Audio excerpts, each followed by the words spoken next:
It's a big theme, a very big theme, and I would love to go back to that theme with a proper podcast, with a proper address, maybe a whole webinar dedicated to that. But in few words, let's say in the context and in the format of these exchanges, well, actually, the greatest test for any yogi or for any man of unity is to step down into the field, into the valley of life, and intermingle among the people. This test, apparently, is the crash course, or not the crash course, the crash test of all true self-realizations. Because up until we can function in this world, up until we can function in a day-to-day situations, in the most nitty-gritty situations of life, we can never truly know a degree of our attainment. That attainment is easy when there is everything placid in our environment or conducive. The ashram is not the indication of how enlightened we are. A retreat is not the indication of how enlightened we are. Sitting in the cave is not. Living an ascetic life, living in a monastery is not an indication of how enlightened we are. But when we actually go into the midst of life, and what is the midst of life?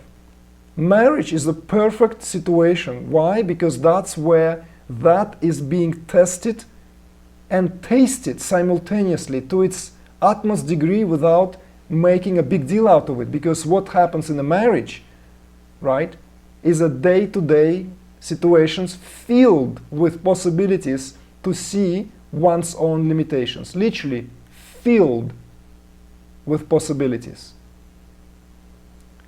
For that reason, neither Tantra, Shaiva Tantra, nor Sufism viewed the proper spiritual test as living somewhere in reclusive, and somewhere in the that ascetic way of life was not promoted in these traditions, and it is not promoted still now. Moreover, and this is something which I said this is a very big theme, there is something to do with that union of the divine, feminine, and masculine, and how it is experienced through the sensory perceptions even. And it is nowhere but in the marriage that where it is discovered fully, down to the way of the intimate relationship between husband and wife.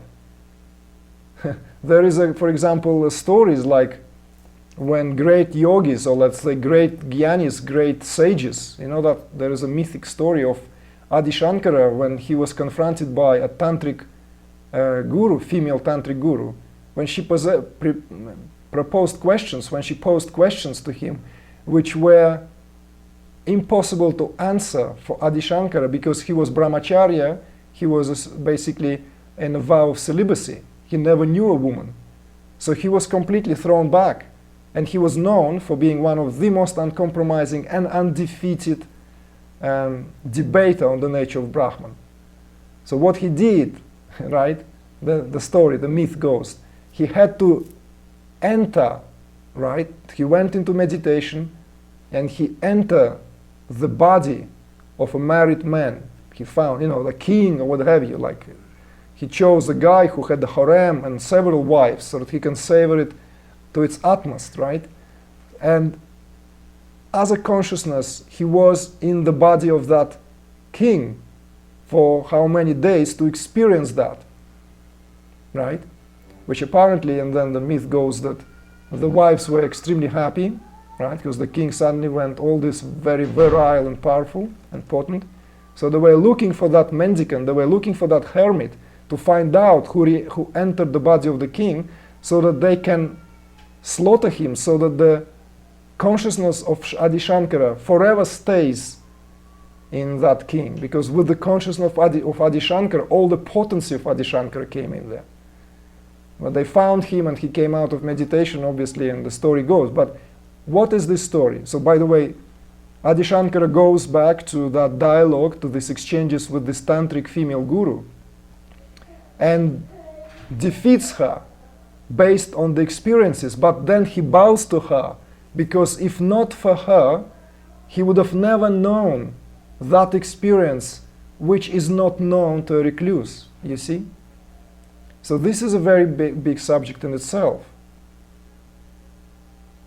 The sex and procreation, it's another aspect of consciousness, which Tantra and deep within Sufism was not only never overlooked, dismissed, but integrated into the very fabric of spiritual evolution, integrated into the very fabric of how consciousness can know itself, ultimately expressing itself through this physiological embodiment, through this marvel, through this mystery of human incarnation.